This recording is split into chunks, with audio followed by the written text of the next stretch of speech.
All right, here's TSN Hockey analyst Martin Biron to talk about all these Canadian team games, including the Montreal Canadiens in Edmonton to take on the Oilers. Yep. The Oilers blow a 2-goal lead. They come back. They win the hockey game. Are they finally starting to show signs that they are getting back on track, Marty? Well, I started to see some signs on Tuesday against the Ottawa Senators. First of all, Connor McDavid got a goal. The power play, which has not been their strength of the Oilers this year, went 2 for 3 against Ottawa, including the game-winning goal. They went 2 for 5 against the Canadiens on Thursday night. But the biggest thing for me is that, there was a couple of really good fights in the NHL tonight. And when you get hit on the chin, you can either crumble or you can get right back up. And I feel like the Oilers took a couple of punches on the chin late in that second period, right? They give up 3 goals in the last 2.5 minutes. And in the third period, they probably needed to stand up, and they did. They outshot the Montreal Canadiens 15-6. They scored on 2 power plays. They got to the front of the net. It wasn't their skill, just their skill guys. Yes, you got Connor McDavid with 3 assists, but you had the depth of the Oilers really making some plays. You got Matt Savoy at the blue line making a nice play to be able to get some opportunities. So that's why I said I saw some signs early in the week, and then they backed it up in this one. So, yes, maybe the offense is going in the right direction right now, and it starts with the power play, and now they got 4 power play goals in the last 2 games. Montreal has played back-to-back games. They play Calgary Wednesday. They play Edmonton Thursday. Is this just an example, Marty, of a young team maybe not being able to lock it down on the back end of a back-to-back? Well, it's a team that is exciting to watch, right? The Montreal Canadiens, since last year, they play with fire a little bit, and sometimes they're going to get burned, and I feel like they got burned against a good team in the Edmonton Oilers. Now, we know Samuel Montembeault has struggled a little bit this year, and Jakub Dobeš has played really well. But as a team, I look at their record, right? So now they're 6-3. But there was a game at home against Nashville. There was a game at home against Seattle where they needed Cole Caulfield to score late in the game and to score an OT to secure some wins. So if those two don't go their right way, maybe they'd be 4-5. Maybe they'd be 3-6. So I think this is a little bit of a turning point early in the season for the Montreal Canadiens. What team do you want to be?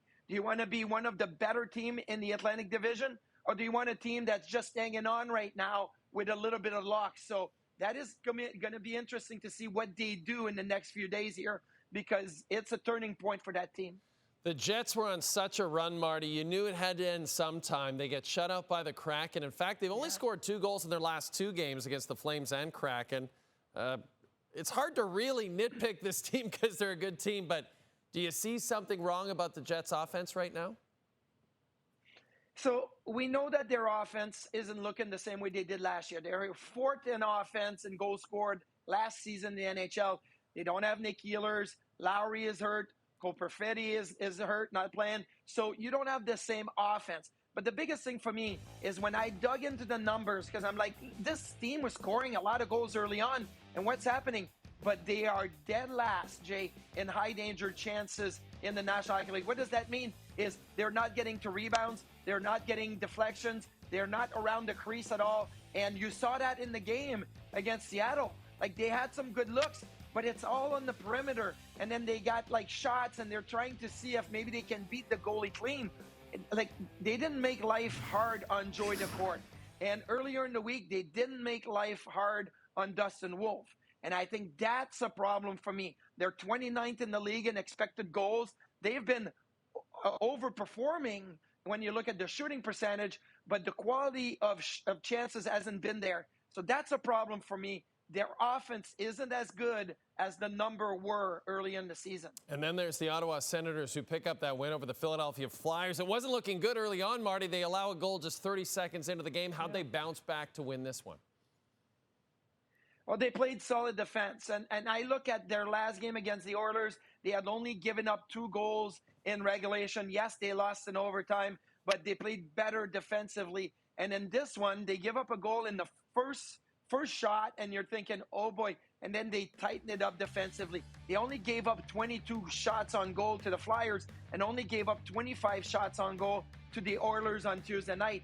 And if you want to start to be considered a top team in the NHL, you have to be much better defensively than what they showed early in the season.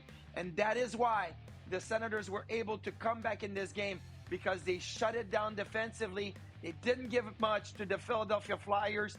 And then all of a sudden, your depth kind of gets you back in the game, scores a couple of big goals, and then you feel really good about yourself. So for me, if I'm the Senators, I'm looking at, it's all about our defensive game. I know they don't have Brady Tkachuk. Yep. Drake Batterson came back, a few games ago, but they have to focus on the defensive side of the game. And the last 2 games has been much better. And they'll have to continue to focus on the defensive side of the game. As Marty alluded to, Brady Tkachuk out of the lineup at least for the next 6 weeks. We'll see if the Sens can hold the fort until then. This is our NHL analyst, Martin Biron.